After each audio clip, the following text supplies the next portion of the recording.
Assalamualaikum warahmatullahi wabarakatuh. Jumpa lagi dengan Mutarlati Wisdom, channel yang smart dan wise. Saudaraku, Rasulullah SAW pernah ditegur oleh Allah SWT dalam satu kesempatan.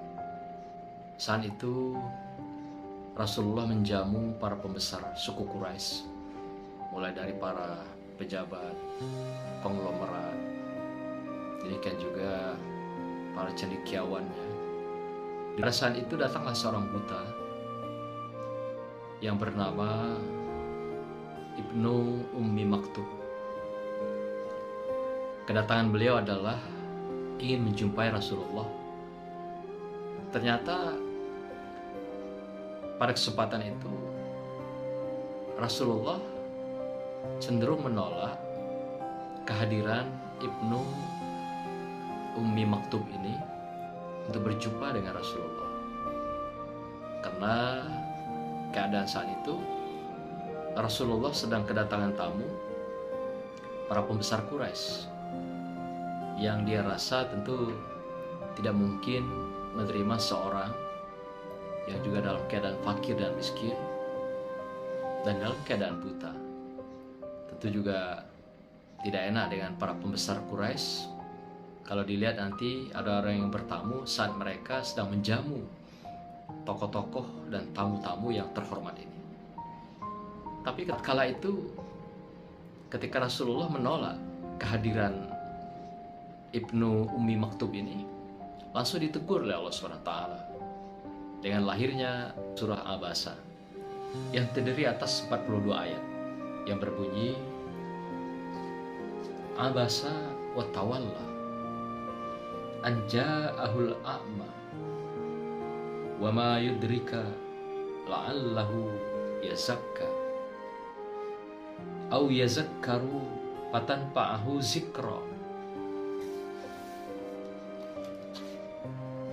fa'antalahu tasadda wa ma 'alaika alla yazakka.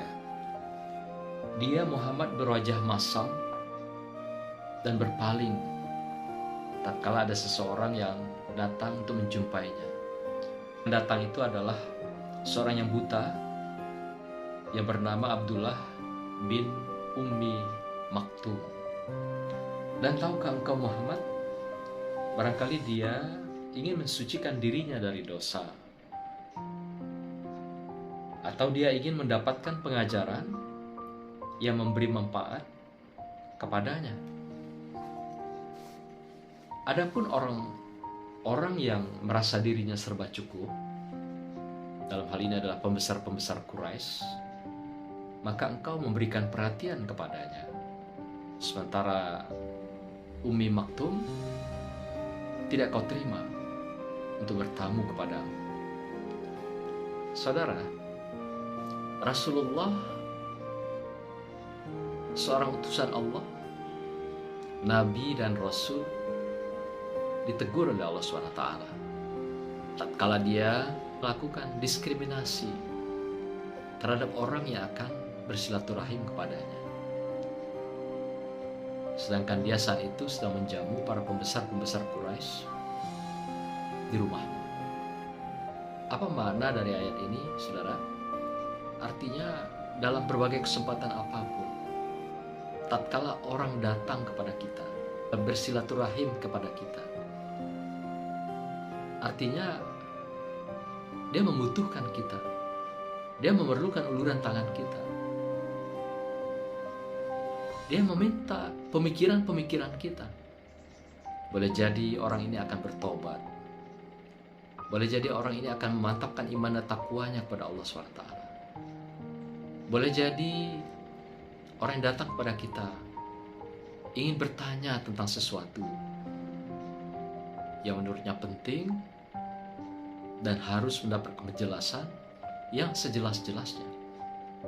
Boleh jadi orang ingin belajar tentang sesuatu yang memang dia butuhkan tapi dia tidak tahu.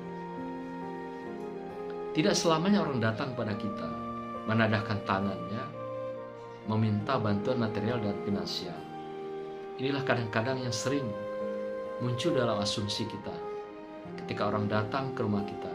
Apalagi kalau kita tahu orang-orang yang datang ini adalah orang yang berada dari kalangan bawah, misalnya cacat, miskin, papa. Pasti asumsi awal kita adalah mereka akan minta bantuan material dan finansial. Padahal belum tentu. Kata Allah mengingatkan tentang kasus yang dialami kepada saudara Ibnu Ummi Maktum ini. Dia datang ingin belajar dan menanyakan sesuatu pada Rasulullah. Tetapi padahal pada waktu itu bukan Rasulullah tidak mau menerima, tapi karena dia sedang menjamu pembesar-pembesar Quraisy, sampai ditegur oleh Allah. Dalam sebuah riwayat juga Rasulullah mengatakan ada sebuah keluarga, sang istri bertengkar dengan suaminya tatkala kedatangan teman atau saudaranya ke rumah. Karena ketika teman atau saudara-saudaranya datang silaturahim ke rumah, sang suami selalu menjamu, menyuguhkan berbagai makanan, minuman yang lezat pada tamu-tamu yang bersangkutan. Satu ketika sang istri melapor pada Rasulullah, "Ya Rasulullah,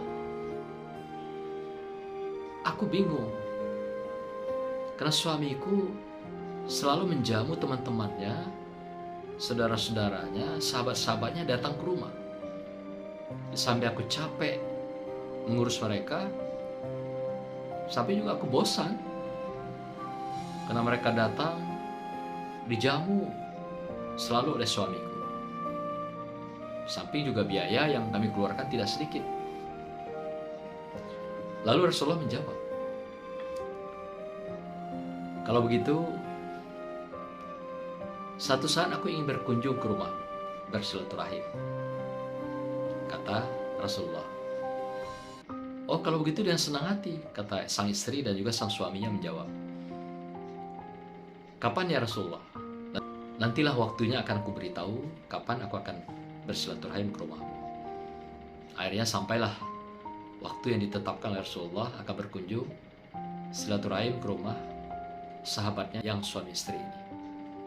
Lalu ketika Rasulullah datang, dijamulah oleh tuan rumah. Samping juga Rasulullah membuat teman-teman, sehingga sang suami sangat senang sekali menjamu para tamu Rasulullah dan teman-teman ini, karena memang dia sudah biasa. Tapi istrinya cukup kaget ketika memberikan layanan kepada para tamu ini. Kemudian dijamulah dengan makan lezat, minuman yang menyenangkan, memuaskan, dan akhirnya selesailah jamuan makan itu.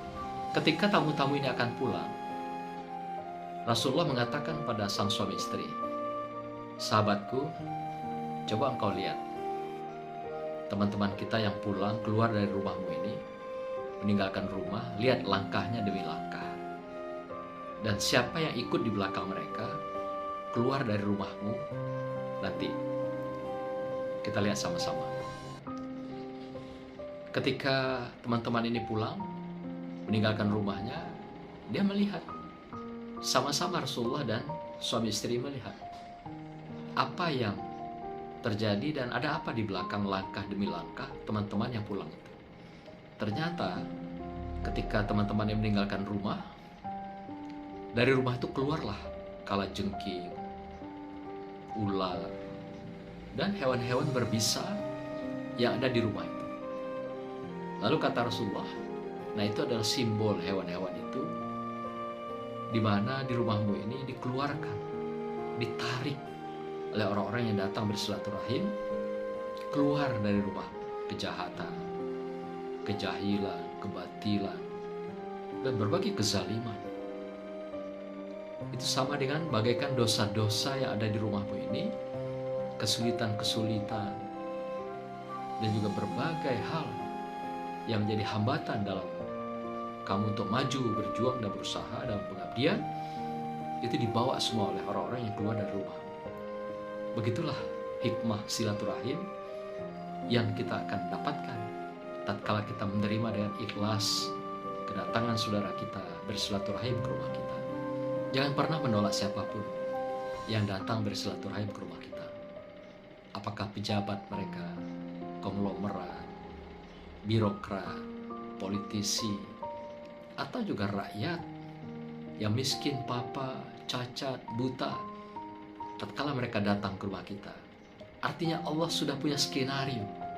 Mereka datang menjemput berbagai hambatan, gangguan, dan berbagai dosa kezaliman yang ada di rumah kita. Dibawa keluar oleh mereka tatkala mereka silaturahim bersama kita. Nah, begitulah hikmah kita menerima orang bersilaturahim ke tempat kita, bertamu ke rumah kita. Hadapi mereka dengan senyum, hadapi mereka dengan keikhlasan. Insya Allah, Allah pun buka hati kita, pikiran kita, dan Allah angkat dosa-dosa, hambatan, gangguan yang ada dalam rumah kita. Atau diangkat Allah hambatan, gangguan, dan berbagai dosa-dosa kita.